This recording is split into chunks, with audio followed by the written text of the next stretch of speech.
Hello and welcome to the latest edition of The Front Page. I'm your host, Racing Post editor Tom Kerr, and ahead of us we've got half an hour of hard-hitting discussion of the biggest stories in the racing world over the last 7 days. Among the topics for discussion, we have the latest on the Dylan Kitts situation, we have some highlights from the last 7 days, and we have an existential crisis potentially facing Irish racing. To discuss these and more, I'm delighted to be joined in the studio by Jon Harding. Hello, Jon. Hello. And James Stevens. Hi, James. Hi. And joining us by video chat, he is the star of page and screen. He is the Meath maestro. It is David Jennings. Hello, Dave. Wow. There's only one way to go from there. That is down. You said last time you wanted a better intro, so I thought I'd Meath give you... maestro. I like that little bit of alliteration there, Tom. That was very impressive. Thank you very much. Well, okay, on that note, we're going to move straight on to our first story. And this is going to be looking at the last 7 days of racing. We had the July festival at Newmarket, of course, and its standout highlight could only be one thing. It was the stunning performance in the July Cup of Shaquille. And to talk about that and the other highlights from the track, James, so for the 0.1% of our audience who haven't yet seen the extraordinary events of the July Cup, tell us what happened. So we went into the race thinking Shaquille, one of the big talking horses. Very, very good at Royal Ascot, won the Commonwealth Cup against the 3-year-olds, was taking on the whole of the horses. And we thought, well, if this horse doesn't start right, he's going to have no chance against the older horses. It turns out he didn't need to start well at all because he absolutely blitzed the July Cup and was a sensational winner. And it's really one of the big stories of the season. You know, I think we like in here, we like talking about Group 1 races going to people who you don't necessarily associate with Group 1 winners. And in Julia Camacho, that's a yard that you wouldn't necessarily think would have such a brilliant sprinter, and that's what he is. I mean, I was watching the race back and he did fluff the start. He made 2 sub-11 second furlongs, which is really, really impressive in that ground, and then won pretty easily. You know, we've gone from thinking this horse could be a very good sprinter to now being possibly a really one of a kind. Sensational performance. We talked before the race about who was going to ride him. James Doyle had to go to Ascot and he won the Summer Mile, so it was a bad thing. Oisin Murphy, who was on board at Ascot, was suspended through the whip, and Rossa Ryan came in and got his first Group 1 win. I don't know how he must have felt there because he seemed to be a bit passenger in the early stages, but nevertheless a brilliant performance. And it opens up for the rest of the season. I think for me, that was probably the highlight of a flat season so far. A sensational horse and great to see Connection celebrate a big winner. Yeah, I guess the big question and coming out of this that's going to surround Shaquille on every start from now on is he a superstar who can overcome even adversity and still bulldoze his way through fields? Or is he an accident waiting to happen and a horse that punters fundamentally can't trust? Well, that's what makes this game really interesting, is that everyone's going to have their own opinion on him. And I always say that the best stories are the simplest. And with him, he does it unorthodox. It's his own way, it's his own style. And it all seems, for some people, it's brilliant. For some people, it is going to be cautious. You're looking at him going, oh, I wouldn't want to back him with that start. And I mean, given the speed he showed, you know, Connections will be looking at it and go, maybe we could drop down to 5 furlongs, but look at the start. That's the sort of questions this horse has. I think for me, he can only really get that's an element of his game which could improve the experience. You can't be sure of it, you don't know, but that's the side I would be on. But regardless of what happens, the thing that stood out for me most going back on Saturday is it's going to be so interesting to see what happens for the rest of the season with him, because he's in colours that you wouldn't necessarily associate with these big Group 1 horses. He's not a Godolphin, it's not the Coolmore, but he's going to be worth a lot of money now. He's got that speed, he's got that acceleration, he's got that physical size. I asked Connections in the week whether they'd had any interest in him, and they said, yeah, a little bit in pieces. I imagine that phone will be interesting this week. So interesting to see what will happen with the rest of the season. And it's worth saying as well, really interesting fact, the 2-star 3-year-olds this season, Shaquille and Paddington, won at the start of the season off marks of 94 and 97. Talk about well handicapped. There's hope for us all in that sense, isn't there? So just before we have a bit of more of a group conversation about Shaquille, what's next? So the talk is they're going to go to Deauville for the Prix Maurice de Geest and possibly the Sprint Cup. Although The one question I have is their big Yorkshire stable. You just wonder whether a drop in 5 furlongs for the Nunthorpe might just come under consideration. He'd have to improve that start, but he showed so much speed. He's clearly got the ability. And if you look at the other sprinters around, I mean, he is clear the best of mobility. So fascinating to see what happens next. What do we think, John? Are you in the Shaquille camp, or are you mistrustful of this wayward, if very talented horse? I'm 100% in the Shaquille camp. I mean, I just love the story. I was lucky enough to go up there and interview Julie Camacho and Steve Brown before Royal Ascot, and this is a horse that was bred about a mile down the road by a friend of theirs. It is I hate cliches, as you know, but it's a rags to riches, really. And he is just phenomenally talented. And what I would say is the sort of undercurrent to this is Julie Camacho has been doing this for a long time with fairly limited success to begin with. They've had to be very patient, but this year they were big spenders at the horses in training. They're an ambitious yard, and this could be the horse, I think, that takes them to being a more regular presence in those big races. It can only have a ripple effect, I think, in terms of the quality of horses they're sent next season and beyond. And just tell us a little bit about this training couple for those who aren't familiar with them. Yeah, so Julie Camacho is the daughter of Maurice Camacho, formerly of Timeform. So they train in Malton in North Yorkshire, and her husband and assistant, who does a lot of the training as well, Steve Brown, they do it really in tandem. And they've got about 60 horses now, but before, we're talking sort of 10 years ago, they would have had 20 and had a handful of winners a season. It's been a concerted effort to be a bigger player at the horses in training sale, gradually built their yard up, thanks to a horse called Judicial, who everyone might remember, who's a flag bearer for them. They've always had one horse that sort of kept them going to those big Saturday meetings, but they've never had a horse like Shaquille, and I think he's sort of the final piece of the puzzle for them. DJ, your take on Shaquille, is he going to wipe the floor with the sprinting division? He could. It's funny with Shaquille, I thought the move that Ross O'Ryan made, I have to say, I'll hold my hands up here, watching the race, I was working at Navan on Saturday and I watched the race on the big screen, and I think me personally and everybody around me was screaming, what on earth are you doing, Ross O'Ryan? It was a strange mid-race move about I don't know if Ross O'Ryan had any control over over what happened midway. He was sort of a passenger, wasn't he?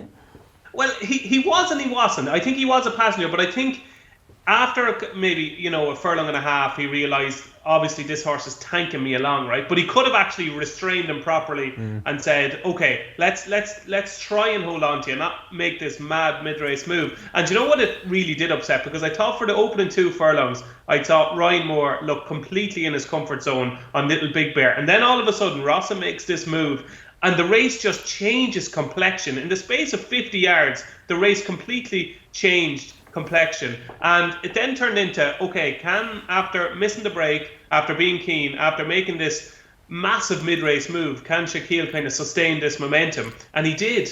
I think there's 2 things to factor in. One is, I think there are a poor crop of sprinters around at the moment. I think when you see Run to Freedom being beaten a length and a half in a July Cup, I know Kinross was 3rd, but I don't think Kinross is the horse he was, and neither is Art Power, who was 4th. Little Big Bear was basically pulled up. I'd say it was a poor July Cup, but you can still have a poor July Cup and have a brilliant winner, and I think that's the kind of category that Shaquille falls into. I hope he goes for the Nunthorpe. I think if you have Highfield Princess, Bradsell, Shaquille all in the Nunthorpe, what a race that's going to be. That's what I hope. I hope that's what they do. And DJ, just while we're with you, give us your take on the other big standout star, I think, of the last week, which was City of Troy, who was a very emphatic winner at Newmarket and has shot to the top of the classic betting for next year. Wow, I think were the 3 letters I could think of, and it was, as I said, I was at Navan, and it was the same reaction from everybody. It was like, what on earth is this? Like, we saw River Tiber win at Navan by a wide margin, and then he went and won the Coventry, but this just looked a different species. And I remember watching the Curragh when Nick Luck was over, and I remember his reaction when City of Troy won his maiden. Like, he was impressive enough, but he was more workmanlike. But what he did kind of from 200 yards out to the line, like Nick was blown away, and he's a presenter, not a pundit. And it was one of the rare occasions where Nick really did give his opinion about City of Troy. He was automatically just, this is a superstar, and we have to watch everywhere this horse goes. What he did at Newmarket, and the fact that Aidan O'Brien hadn't had a winner at that meeting, I think, for over 4 years, the fact that he brought City of Troy there was an interesting move, because he looked like the perfect horse to kind of keep at home. But it was visually, it was extremely impressive, Tom. I think the second horse is a good horse, Hatem. I thought his effort in the Coventry could be upgraded because things didn't go according to plan in the race. And I'd say the third horse, the Godolphins, is a nice horse as well, and he absolutely obliterated them. So I can't wait to see what he can do, especially over probably further than a mile. It looks like in every race so far, his best furlong has been his last furlong. Obviously, it's only 2 pieces of evidence, but he looks a standout juvenile so far, Tom. James, Tom Park, the weekend editor, writing in his anti-post piece in today's Racing Post, said taking 3-1 about a 2-year-old in July for the 2,000 guineas is ridiculous. Do you agree or disagree? I'm agree with Tom on that, because I think there's just so much that can change, and I think that you look at the way the season changed, that 2-year-old season with the Dewhurst and National 6. We've not even had a Group 1 for 2-year-olds yet, so much can change, and it is early. But I think the reason he's that short is probably what Aidan O'Brien said after the race, where he said he's got unnatural ability. I mean, when Aidan O'Brien says something like that, you are looking at it going, okay, right, let's get on here, because that is a serious statement from him. First real horse I look at for next year and think, okay, really could be one of a classic contingent, but so much can change. So no, I'm not taking 3-1 this time. Okay, 2 very exciting horses for the rest of the season, and certainly in City of Troy's case for the following year, but we hope with Shaquille as well. Just before we move on to the next story that we're going to look at today, a quick advert, because we have a fantastic competition that you can win tickets to the Breeders' Cup in the United States.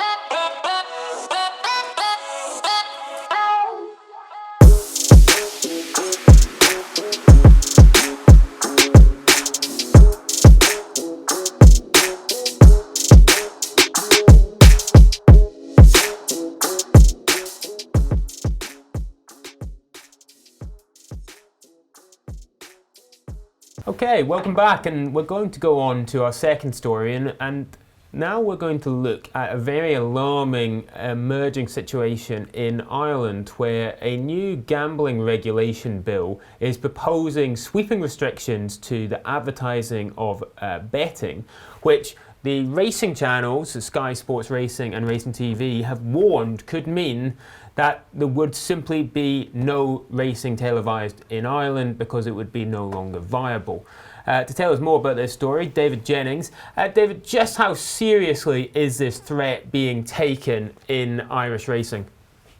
Oh, you have to take it very seriously, Tom. It's scary, really. And I said it in my column on Saturday. I said, like, it's unbelievable how, you know, a prosperous industry like Irish racing at the moment, which is a world leader in horse racing, is like one decision away from poverty. Like, it's incredible, really. And you just hope, obviously, that it won't come in. But just to give viewers an outline of what's being proposed here, it's the Gambling Regulation Bill 2022 in Ireland, and it's down in section 141, where it says a person shall not knowingly advertise or cause another person to advertise a relevant gambling activity on television, radio, or an on-demand audio-visual media service between the hours of 5:30 a.m. and 9 p.m. So that's, I think, 20 and a half hours, where gambling advertising, a sweeping ban on all stations, radio, television, and AV, would be on gambling advertising. So last week, Matthew Emy, CEO of At the Races, and Martin Stevenson, CEO of RMG, have come out and said basically what we all thought,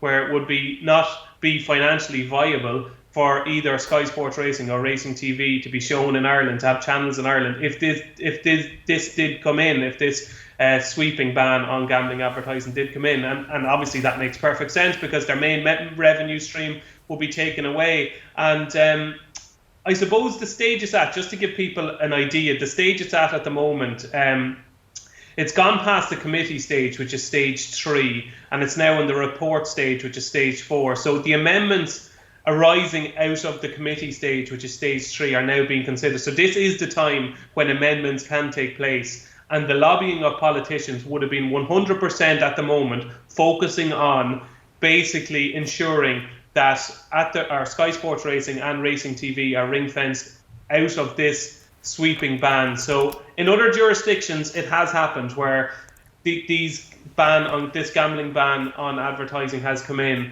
and racing channels covering specifically horse racing have been exempt from this ban. So that's, I think, the way we're thinking at the moment, that the amendments will be made at this stage and that racing channels will be exempt from this ban. But if it's not, Tom, it's extremely worrying to think that you could have Irish racing not being shown in Ireland, which is astonishing, really. Obviously, RTE still cover, I think it's 24 or 25 days racing a year in terrestrial television in Ireland. But for Racing TV, who have recently signed up to a contract until 2029, for them not to be able to show Irish racing would be a massive, massive blow to Irish racing. And the people I've spoke to last week, we spoke to Ted Walsh, we spoke to racecourse managers, Brian Kavanagh, Eddie Scally. Like, the fear is that if this does come in as it's proposed at the moment, Tom, is that this will go down all the different divisions. It will affect racecourses, it will affect the people within the industry, people working in yards. All these revenue streams are going to be affected. So we just hope these amendments will happen, Tom, and that it won't be as serious as we fear. Yeah, it does sound a bit like something I think we're all familiar with now, which is basically essentially well-meaning sort of parliamentarians and campaigners deciding that gambling is evil and therefore there must be massive restrictions on exposure to it, but without really thinking through either what benefit that will provide or indeed what the damage, the collateral damage of that move would be. In this case, clearly it would have a huge impact on the viability, not just of televising Irish racing, but of Irish racing full stop. But what do we know about the position of the Irish government, the position of TDs on this? Do we anticipate that racing has support from those areas that to get these amendments made and ensure that this part of the bill is amended? I think we do, Tom. I think overall in the last couple of years, I think there is a realisation among government ministers and in general most politicians, the role that racing does play in Ireland, and the jobs that it creates. It's a 2.4 billion industry in Ireland. I think it supports 30,000 jobs, and I think you're right. You make a valid point there. It's all well and good saying all these things, and we want to ban this, and we want to ban that, and we want to ban the other. But when people's livelihoods are being affected on the other side, it starts to become very serious indeed. And I think there is, from speaking to people within the industry, they obviously do fear this ban coming in as it is proposed at the moment. But there's also a sense of, look, this is the stage where amendments are going to be made. We've been in constant consultation the whole way along the process, and we're actively seeking to get these amendments done. And the impression I get is that these amendments will take place. You can't be sure of anything in this game, Tom, and especially, in Irish politics, you never know what's going to happen. But, if I was to, excuse the pun, but if I was to have a bet on it, I would say that these amendments will be made and that racing channels will be exempt from the widespread gambling ban on advertising between 5:30 a.m. and 9 p.m. Now, DJ, I know you, like me, love nothing more than to read draft regulation and draft laws, so you'll have pored over this document as I will. I would say one of the big things that comes away from it is just how vaguely drafted it is. So there's quite a few clauses in there which are causing alarm, this obviously being the most prolific or the most well-known. But I think there's a couple of other areas of potential concern in there. For example, whether sponsorship of the race courses would be affected. Yeah, there's a couple of things in it, and it is quite vague, and there's different elements of it that you just wouldn't be sure exactly what's meant. Yeah, like the sponsorship of race, like the sponsorship of races is something obviously that will have to be amended, I would imagine, going forward, because if you have your main sponsorship revenue stream taken away from you, that's astonishing. You have a Boyle Sports Irish Grand National, you have a Paddy Power Chase at Christmas, you have so many different sponsorships that's factored in for years to come. Like a lot of these sponsorships are yearly sponsorships as well. So that's obviously one of the amendments that will have to take place. And there's a couple of others. I know we spoke about this last week, Tom. Like I think in section 148, I think it is, where it says a license to whom this chapter applies shall not offer an inducement to a person to participate or continue to participate in a relevant gambling activity. So as we were speaking about, like, this could be bonuses, free bets, enhancements. Does that mean that those are taken away from customers now because of this gambling regulation bill as well? And there's a lot of other kind of, there's some things that make perfect sense, I have to say. Like in section 170, I think it is, it's basically that you can't have any ATMs in shops, which would make, relative sense that it's not just easy access to cash on the spot. So there is elements of the gambling regulation bill which do make sense. There's other parts of it that you're kind of scratching your head going, oh, I don't know if this will make sense. And I think most people in the industry, Tom, would agree that,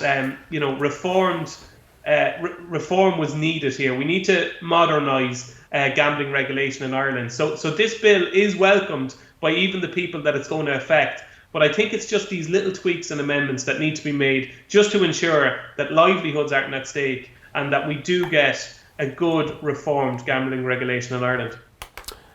John, James, this is all sort of wearily reminiscent of the gambling reform debate in Britain, where the sort of good ideas and good intentions are mixed freely and with very little attention paid with bad ideas and pointless interventions that are just going to cause a lot of grief but aren't actually going to generate any improvements for people. Yeah, there are so many similarities here, and what comes to mind is trying to crack a nut with a sledgehammer. You've got people who do not have the gambling knowledge, do not have the knowledge of the industry to really be making, or not really be making the decisions, but to understand the potential ramifications. Therefore, like it was beholden on British racing, it's beholden on Irish racing, which I'm sure has been happening behind the scenes to be making its case through consultations, through all sorts of avenues that perhaps aren't publicised, and just getting across what it needs and what the consequences could be. I would take some heart from the very worst of what we thought the UK gambling review was going to look like. A lot of that was ultimately, or is being watered down a little bit from what we perhaps feared a year or so ago. I've lost track of how long it's been going on. It's a long time. Many years.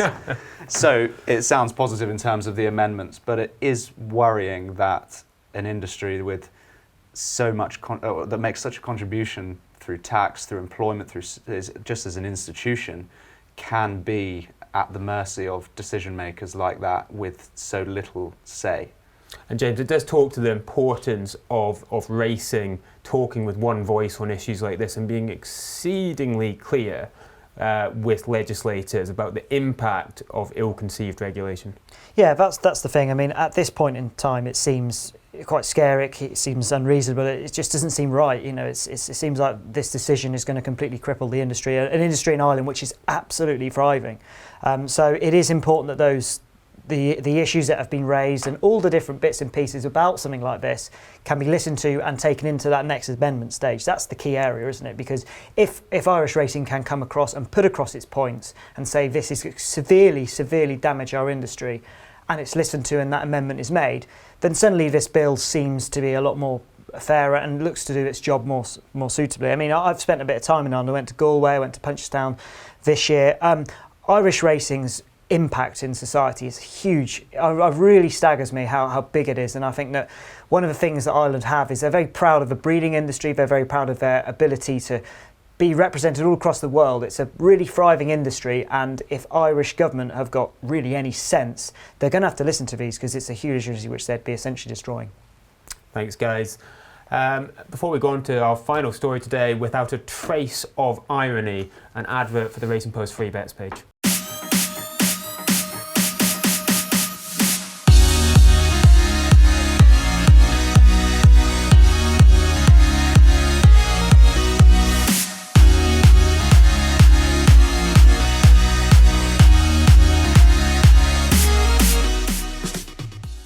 Hello again, welcome back. To conclude today's show, we're going to return to a story which has been taking up a lot of attention recently. And Jon, this is the ongoing Hillsin affair.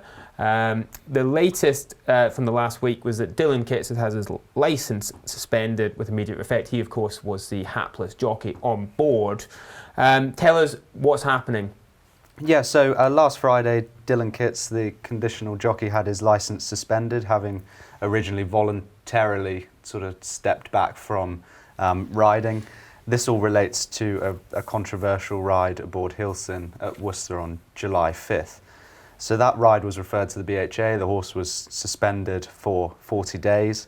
It's worth noting that Kitts has actually already been involved in a non-trier case and was given a 14-day ban back in May. The investigation here and what happens next, the investigation will seek to determine whether this was a deliberate non-trier case. The owner, trainer, jockey, agent, all quite naturally saying it wasn't. It was a misinterpretation of his riding instructions, which were to hold the horse up and not ask for too much effort too quickly. That's plausible.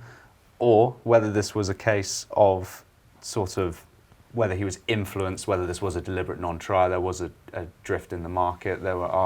There is obviously history with Kitts, so there are a lot of lights flashing on the dashboard there, but that's an investigation we'll seek to determine what's gone on, basically. But as Pete Scargo, I think, raised very effectively in his column last week, this does raise questions about non-trier cases, how they're handled and what influences them.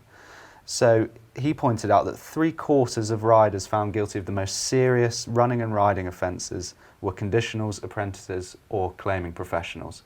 And he says, and I would echo, that raises two important points here. Either the officials are being too ruthless, too strict with young, inexperienced riders and sort of imagining, or not imagining, but reading in mispractice and wrongdoing into what are essentially inexperienced rides and mistakes. Or, and I think this is probably more likely, young riders are more susceptible to outside influence. You can imagine if you're a £7 conditional, as Kitts is, you could feasibly, hypothetically, of course, imagine you are going to be less likely than a Ryan Moore or an experienced jockey to say no when your career is at such an early stage. When somebody comes in and says, we want you to do X, Y, and Z, it's going to lead to rides, it's going to lead to all these things. So basically the hypothesis which we're exploring here and which is causing concern is that the much higher instance case of inexperienced riders committing or being found guilty of non-trier offences suggests basically that potentially this is because they are more corruptible. They are more easily corruptible because of their inexperience, because of how being impressionable, because of their lack of power and status within the sport. As a theory, it does regrettably make a lot of sense. We know that if you were seeking to corrupt someone, you're not going to go to Ryan Moore or Jamie Spencer who are going to tell you to take a long walk off a short pier, but rather go to someone who pressure and inducements might yield a more favourable response. So Pete obviously raised this, and I think a lot of people agreed that it was a very alarming statistic. We didn't have any luck sort of raising this with organisations in the sport, though. I was a little bit perplexed by that because it feels like the sort of thing the sport should be extremely concerned by. Yeah, I agree, and it's worth just stressing that this is a deduction, this is a theory, but we're looking at the statistics are there, and it is I believe a reasonable, not leap, but a reasonable assertion that it is the younger riders that are cropping up more often than not in these non-trier cases. And I think for me the key thing that can be learned from this is the way that these investigations are framed. Two fairly unusual steps have been taken in the sense his licence has already been suspended while an investigation is ongoing, and having already voluntarily stepped down from riding, which are two that wouldn't normally happen before the investigation is concluded. But I think there needs to be a shift in focus here from everybody immediately looks at the jockey, the investigation is into the jockey, whereas with these young guys in particular, young riders in particular, you almost need to actually take a broader view and think, who stands to benefit from this ride? Where, can we look at the betting patterns a bit more closely? I'm sure this goes on, but so much of the focus has been around Dylan Kitts, whereas this is potentially part of a much bigger issue. And I think the focus it now needs to shift onto the people that could be influencing these young jockeys. Are we protecting vulnerable riders from being corrupted? Is the sport doing enough, James? Well, I think it's early days of an investigation. I think we're going to find out a lot more when that investigation takes place. I think the situation is really at the early stage at the minute, but I think the key thing here, I know we didn't really get any response this week, but the fact that he's had his licence. We should stress here, suspended. Not suggesting Dylan Kitts has been corrupted in this case. We're talking about other non-tyre cases. Of course. But I think that the interesting thing regarding this case at the minute is that licence has been suspended, and that the BHA have made, or the judicial panel has made the decision that whilst this take place, they don't want him to be riding. That suggests that really bit of attention is. It's not just a case of one individual separate case that's been and gone. This is something that they're going to look into a lot more deeper, and that is all going to be interesting towards that theory which you've said as to whether young riders are. I mean, it's a difficult situation because it is a really, really difficult game for young jockeys coming through. I mean, you're doing the weight. There's so much competition. I know that there's obviously a lot of racing, but it's very tough, and I think that a lot of. I mean, we talk about a lot of the really top conditionals and apprentices who fly through the ranks. There's a lot who stay on a very small amount of winners for a long time, and they're riding in and riding out, and actually that one opportunity which changes it all can come to you. And of course you're susceptible. You become an apprentice jockey because you want to progress, and when your career stagnates, which unfortunately the majority of them do, that's where there is issues. But yeah, I think that the fact that this is being taken, his licence suspended, the BHA are having an investigation, I think that's a good step, because as Chris said in his front runner last week, and I think really important thing on all of this for racing, for gamblers, for the punters, is that this situation resolved. So people can trust the sport, but they know if they're going to have a punt on British racing, they're getting a fair run for their money. Yeah, and I think that's the important thing, and that's why I hope when this case is resolved, whatever the outcome, I do hope the BHA does look into this wider issue, because, I mean, first and foremost, we need to ensure that riders are given support and protection so that when people do try to corrupt them, as regrettably we all know happens, they have a sort of a robust position from which to sort of rebuff that. But also because punters ultimately need to have faith in the sport, and I can't think of anything more damaging to it than a perception being allowed to fester that there are certain groups of jockeys who are more susceptible to sort of outside pressure on their rides. So I hope the BHA are going to look at this in a holistic way, rather than just this is a case that we need to look into.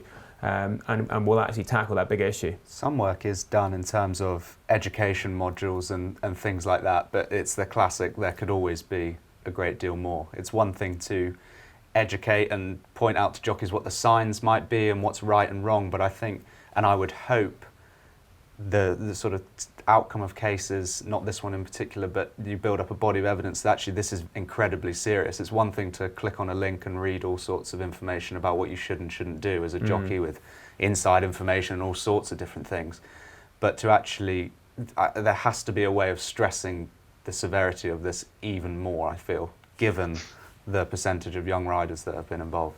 Yeah, and the other thing on that is that I've read quite a lot of Dick Francis, where there's sort of stories about this and interesting about. The interesting thing with this element is that the game has changed a lot in about 10 years, because now all of the young jockeys and riders have social media. They're very accessible. It's very easy to send someone a message now just by knowing their name. So perhaps that system that's in place, maybe it needs a second look at if we see what happens in this investigation. Maybe it's time that it needs to be looked at again. And DJ, just finally, I don't know if you're aware of any similar statistics in Irish racing. Yeah, the one thing that I would say is I would look at it another way. Maybe the likes of Dylan Kitts and conditionals, maybe they're easy targets. Maybe it's far easier for stewards to look into a case where you have an inexperienced conditional rider than a fully fledged, experienced professional. So I wonder, does that skew the figures as well? Like, there is, I think we'd all agree, there are an awful lot of non-trier cases which are never seen, which are never looked into. And I just wonder, when you see them stats, you say to yourself, wow, that is like, it's an incredible statistic, and fair play to Meath for coming up with it.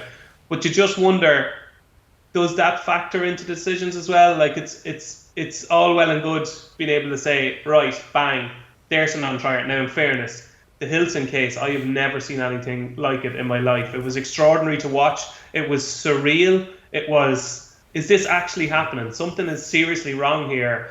Like, what's going on? Like, it was one of them instances where you just, it felt like your eyes were completely deceiving you, as we've since know they weren't. But I just wonder, like, there's a lot more, strange rides that are happening in races that are not clamped down on. And I wonder, is it just that little bit easier to kind of say, okay, here we have an inexperienced conditional that potentially is not riding a horse on its merits. Does that factor into decision? I'm not saying it does or it doesn't, but it just, when you see those statistics, you kind of scratch your head a little bit. I don't know what you think. I think that's a very interesting point, DJ. But I think if we were going to get on to the inconsistency of stewarding decisions, we'd need to have a 2-hour special edition of the front page. But maybe that's one for the future. As it is, I think we've more than utilised our half an hour. So I'm afraid I'm going to draw the conversation to a close with the traditional determination of what is going on the front page from this week's stories. And it's got to be the Meath maestro himself, because Irish racing's potential disappearance from Irish TV screens, in fact racing's potential disappearance from IVT TV screens, would be catastrophic for the sport. And what else could go on the front page? And we'll be covering that story very closely in the coming weeks, including on this show. So please do join us again next week for more discussion. And many thanks to John, to James, and to DJ for joining me to discuss these big stories. I hope you'll join us again next week. And in the meantime, please do have a look at our Members Club Ultimate service. It's our top tier digital subscription, and you can find out more about it in just a second. But thanks a million for joining us this week.